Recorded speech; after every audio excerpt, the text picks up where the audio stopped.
तेवर न्यूज़ में आज हम पहुंचे हैं वारिसनगर प्रखंड के कुसैया पंचायत में और हमारे साथ हैं मुखिया पद के उम्मीदवार नीति कुमारी के प्रतिनिधि और पति धीरज ठाकुर। धीरज जी, आपका तेवर न्यूज़ में स्वागत है। जी बहुत धन्यवाद।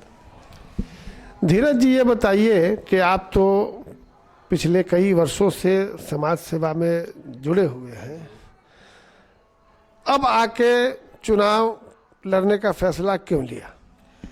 दरअसल में मुखिया चुनाव लड़ना मेरा मकसद नहीं था, लेकिन पंचायत की जो बदहाली है, इतना भ्रष्टाचार है, घूसखोरी है, जो पंचायत आज 20 साल में विकसित होना चाहिए था, पूरे समस्तीपुर जिला में टॉप में जा सकता था, आज उस पंचायत की स्थिति ये है कि बद से बदतर है। इसलिए पंचायत चुनाव लड़ने का निर्णय लिया और जनता मालिक ने कहा कि आप पंचायत चुनाव लड़िए और पंचायत का काम देखिए, इसलिए मैं पंचायत चुनाव लड़ने का फैसला किया।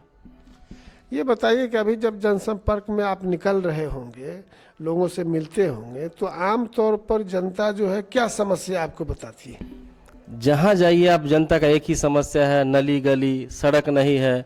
बाढ़ के समय में 3 4 5 वार्ड तो पंचायत के ऐसे हैं जो पूरे साल बरसात के मौसम में डूबे हुए रहते हैं, लोगों का चलना भी दुश्वार है, मतलब पूरा एकदम जलमग्न रहता है। शिक्षा और स्वास्थ्य की क्या व्यवस्था है? शिक्षा की लचर व्यवस्था है, स्वास्थ्य की बदहाली है। हमारे पंचायत में एक स्वास्थ्य उपकेंद्र भी है, लेकिन वो भी बंद पड़ा है और हमने इस बात का प्रयास कर रहे हैं और संकल्प ले लिए हैं हम कि सबसे पहले स्वास्थ्य व्यवस्था, शिक्षा व्यवस्था, और जैसे हमने बिजली को सुदृढ़ किया वैसे ही बिजली, पानी, स्वास्थ्य, शिक्षा सब मेरे पंचायत में सुदृढ़ हो। अच्छा, ये बताइए कि अभी जो वर्तमान मुखिया हैं यहाँ, उनका जो कार्यकाल 5 साल का रहा, उसमें क्या काम हुआ? कुछ काम हुआ? ना के बराबर कोई ऐसा काम नज़र नहीं आ रहा है, आधा अधूरा काम हुआ। नल जल योजना की स्थिति मेरे पंचायत में है कि अभी तक लग रहा है 100-200 घर ऐसे जिनके यहाँ आज तक पानी नहीं पहुँचा, बदहाल स्थिति है। नल जल के बारे में तो नीतीश कुमार ने कहा था कि नल जल अगर पूरा मुकम्मल नहीं होगा तो चुनाव नहीं कराएंगे। जी, लेकिन सरकार ने बाद में कोई एक्शन नहीं लिया। सरकार की ढुलमुल नीति के कारण जो भी पंचायत के प्रतिनिधि है, उन्होंने इस व्यवस्था को अव्यवस्थित कर दिया और आधा अधूरा छोड़ के किसी का कोई काम फाइनल है, सब लोग पंचायत चुनाव लड़ रहे हैं।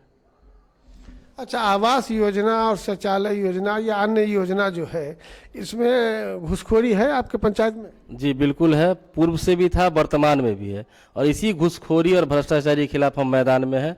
मेरा सबसे पहला प्राथमिकता है कि भय मुक्त समाज का निर्माण हो, भ्रष्टाचार मुक्त समाज का निर्माण हो और जनता का हक बिना 1 रुपया लगे जनता को सीधा पहुंचे। आप देख लीजिए, आप माइक पे बोल रहे हैं तेवर न्यूज़ के कि 1 रुपया भी जनता से नहीं लिया जाएगा। जी बिल्कुल, मैं एकदम खुले मन से बोल रहा हूँ और माइक पे बोल रहा हूँ, आपके चैनल पे बोल रहा हूँ कि जनता का हक जनता तक पहुंचे और जनता के किसी कार्य में जनता का 1 रुपया नहीं लगे, जनता को मुखिया का दरबारी नहीं करना पड़े, मुखिया जनता के दरबार में हाजिर हो। जैसे कि हम आपको बताते हैं मेरा रोड मैप। आज सबसे समस्या आप देखिएगा अमूमन किसी पंचायत में कि जनता परेशान है, इंदिरा आवास में नाम नहीं है, इंदिरा आवास नहीं मिला, राशन कार्ड नहीं है, राशन नहीं मिल रहा है, किसी को नल जल नहीं मिला, किसी का विधवा पेंशन नहीं बना, वृद्धा पेंशन नहीं बना, किसी का विकलांग पेंशन नहीं बना। तो मेरा काम है कि मेरा सोच है, जैसे कि हमारे पंचायत 13 वार्ड है, अगर एक दिन मुखिया कोई भी हो, एक दिन अगर पंचायत के उस वार्ड में जाके बैठ जाए और वहाँ के लोगों को बुलावा दे उसी दरबार में, जनता के दरबार में, कि आप आइए, आपका क्या समस्या है, किसका वृद्धा पेंशन नहीं मिल रहा है, किसका विकलांग पेंशन छूटा हुआ है, किसका इंदिरा आवास में नाम नहीं, किसको राशन नहीं मिल रहा है, और सबका एक बाकायदा लिस्ट बना के उसका मान लीजिए मेंटेन करके ब्लॉक भेज के काम करा दे। 13 दिन में 13 वार्ड खत्म हो जाएगा, पंचायत में 1 महीने में समस्या खत्म हो जाएगा। और मैं तो माइकिंग में भी अपने प्रचार कैसेट के माध्यम जनता के बीच में संवाद कर रहा हूँ, खुद भी जा रहा हूँ डोर टू डोर। तो मैंने जनता से कहा है कि पंचायती राज व्यवस्था को लागू हुए 20 साल हुए मेरे पंचायत में भी और पूरे बिहार में। 5 साल के हमारे मुखिया जी नहीं रहे, लेकिन 15 साल के मुखिया हमारे जीवित हैं। मैंने कहा 15 साल का व्यवस्था आप देख लें और हम 15 महीने का वक्त आपसे मांग रहे हैं। अगर बदलाव नहीं हुआ, विकास नहीं हुआ और आपके विश्वास पे हम यदि खड़े नहीं उतरे, आपसे हम दोबारा वोट मांगने नहीं आएंगे। ये बड़ा चैलेंज है। बिल्कुल बिल्कुल, हम इसको एकदम चैलेंज लेके और अपने लिए एक्सेप्ट कर चुके हैं कि इस चैलेंज पे कैसे खड़ा उतरना है। इसके लिए हम दिन रात प्रयासरत हैं और विगत हम 14-15 साल समाज सेवा में हैं।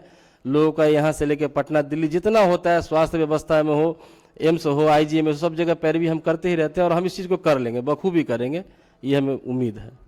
अच्छा, ये बताइए कि आपका कोई ऐसा ड्रीम प्रोजेक्ट हो जो पंचायत में आप करना चाहते हो, अगर आपको अवसर मिला तो? पंचायत में सबसे पहले जो सरकार के द्वारा जो आम आवाम को दी जाने की सुविधा है, सबसे पहले तो 100% उसको धरातल पे लागू करें।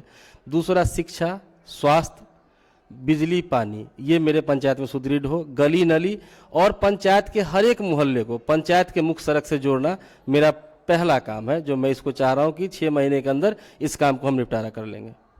अच्छा, गर्ल्स स्कूल है आपके पंचायत में? जी नहीं, मेरे पंचायत में कोई गर्ल्स स्कूल नहीं है, इसकी भी हमारी बात हो रही है और पंचायत चुनाव के बाद निरंतर इस पर दिन रात एक करके मेरी ख्वाहिश है कि एक गर्ल्स हाई स्कूल मेरे पंचायत में हो, ताकि मेरे पंचायत की बेटियों को मेरे पंचायत से बाहर नहीं जाना पड़े पढ़ने के लिए, मेरे पंचायत में ही हाई स्कूल की व्यवस्था हो, ये मैं प्रयास कर रहा हूँ। आपने बहुत साफ साफ कहा, बहुत बातें हुई, आखिर में जनता के नाम क्या संदेश देंगे आप?